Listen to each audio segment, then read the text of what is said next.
सुंदरवन के जंगल में चिड़ियों का एक आशियाना था। उसी जंगल में टुनटुनी नाम की एक गरीब चिड़िया अपनी दो बेटियों के साथ रहा करती थी। टुनटुनी चिड़िया बहुत ही गरीब थी। वे दूसरों के घरों में काम करके अपने बच्चों का लालन पालन करती थी। बच्चों, मैंने आपके लिए खीर बनाई है।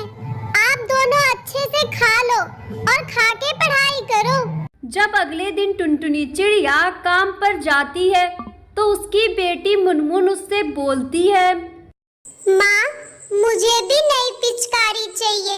मेरे सारे दोस्त होली पे नई नई पिचकारी लेते हैं। ठीक है बेटा, मैं तुम्हें इस होली पे नई पिचकारी दिला दूंगी, लेकिन तुम मन लगा के पढ़ाई करो, तभी हमारी गरीबी दूर होगी। ठीक है माँ, मैं मन लगाकर पढ़ाई करूंगा। टुनटुनी चिड़िया सेठ कालू कौवे के यहाँ काम किया करती थी।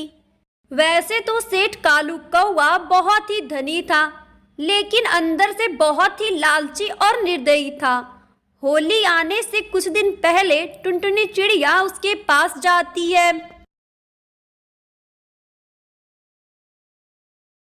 सेठ जी, होली आने वाली है। अगर आप इस महीने की तनख्वाह थोड़ी पहले दे देते तो। अरे वाह टुनटुनी, एक तो तू काम भी ठीक से नहीं कर रही है और तनख्वाह भी तुझे पहले चाहिए। वाह भाई वाह। नहीं नहीं सेठ जी, ऐसी कोई बात नहीं है। मैं अपना सारा काम मन से करती हूँ। नहीं तो आप सेठानी जी से पूछ सकते हैं। अरे, तू मुझसे जबान लड़ा रही है? चल जा, घर का सारा काम खत्म कर, नहीं तो आज तुझे काम से ही निकाल दूंगा। चल भाग यहाँ से। उसके बाद बेचारी टुनटुनी चिड़िया अपने काम पर चली जाती है। अगले दिन टुनटुनी चिड़िया सेठानी जी के पास आती है और उनसे बोलती है, मालकिन, मेरे पास बिल्कुल पैसे नहीं है। क्या आप सेठ जी को बोल के कुछ पैसे दिला दोगी? सेठानी सुंदरी कौवी बहुत ही दरिया दिल चिड़िया थी। वो टुनटुनी से बोलती है, हाँ हाँ टुनटुनी, तू चिंता मत कर। मैं तेरी तनख्वाह होली से पहले ही दिलवा दूंगी। ऐसे ही दिन बीत जाता है और रात हो जाती है। मिट्ठू अपनी माँ से बोलता है, माँ, होली के दिन आप कौन सी मिठाई बनाओगी? बेटा, अभी मुझे काम के पैसे नहीं मिले हैं। अगर मिलेंगे तो मैं तुझे कुछ न कुछ बना के खिला दूंगी। अगली सुबह जब टुनटुनी चिड़िया काम पर जाती है तब उसका बेटा मिट्ठू उससे बोलता है, माँ, आज तो मेरे स्कूल की छुट्टी है। क्या मैं आपके साथ काम पर चलूं? ठीक है बेटा, लेकिन तुम वहाँ जाकर कोई शैतानी मत करना। उसके साथ मिट्ठू सेठ जी के घर जाता है। जब वे सेठ जी के घर पहुँचते हैं तो टुनटुनी मिट्ठू से बोलती है, बेटा, तुम यहीं रुको, मैं अभी काम करके आती हूँ। इतना बोलकर टुनटुनी चिड़िया काम पर चली जाती है और मिट्ठू भी सोफे पे जाके बैठ जाता है। तभी वहाँ सेठ का बेटा पिंटू कौवा आ जाता है और बोलता है, अरे, कौन हो तुम और यहाँ क्या कर रहे हो? मिट्ठू बहुत ही घबरा जाता है। तभी वहाँ सेठ जी आ जाते हैं। अरे, तो टुनटुनी का बेटा है ना? हाँ जी। तभी वहाँ टुनटुनी चिड़िया रसोई से बाहर आती है। क्या हुआ सेठ जी? तेरा बेटा यहाँ रखी हुई सारी चीजों को छू रहा था। अगर कोई भी चीज गायब हुई ना तो मैं तेरी सैलरी से भरपाई करूंगा।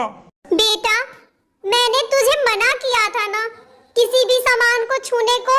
माँ, मैं बस देख रहा था। सेठ जी, माफ कर दीजिए, छोटा बच्चा है।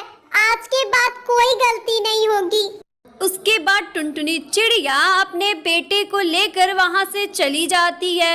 इधर कालू कौवे का बेटा बहुत ही शरारती था। उसने अपने पापा का वॉलेट चुरा लिया और अपने कमरे में ले जाकर रख दिया। अब मजा आएगा। इधर कालू कौवे को जब वॉलेट नहीं मिलता है तो वो टुनटुनी के बेटे मिट्ठू पर चोरी का इल्जाम लगा देता है। टुनटुनी, कल से मेरा वॉलेट नहीं मिल रहा है। जरूर तेरे बेटे ने ही चुराया होगा। नहीं नहीं सेठ जी, मेरा बेटा चोर नहीं है। उसने आपका वॉलेट नहीं चुराया होगा। चुप कर टुनटुनी, तेरे बेटे ने ही मेरा वॉलेट चुराया है। अब तुझे 2 महीने यहाँ मुफ्त में काम करना होगा, और काम नहीं किया ना तो मैं तेरे बेटे को पुलिस के हवाले कर दूंगा। अरे सेठ जी, मैं बिना पैसों के काम कैसे करूंगी?